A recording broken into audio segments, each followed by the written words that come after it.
sense cap mena de retribució, amb la persecució per part del govern espanyol i per part del govern de la Generalitat.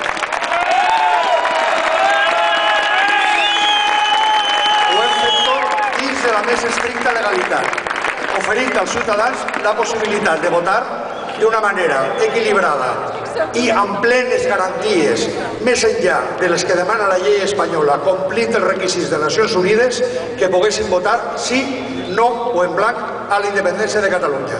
Aquests són els resultats. Esperem que aquells que tenen la responsabilitat de complir el mandat del poble ho facin, perquè som el poble i com a poble diem que no n'hi ha més que una sola veritat indiscutible. No hi ha res que estigui per sobre de la voluntat popular. No hi ha res que estigui per sobre de la voluntat dels catalans. No hi ha res que estigui per sobre de la democràcia, del vot i de les llibertats. En aquesta mateixa plaça, en aquell palau, el bisbe Torres i Bages va dir: Catalunya serà cristiana o no serà. S'equivocava.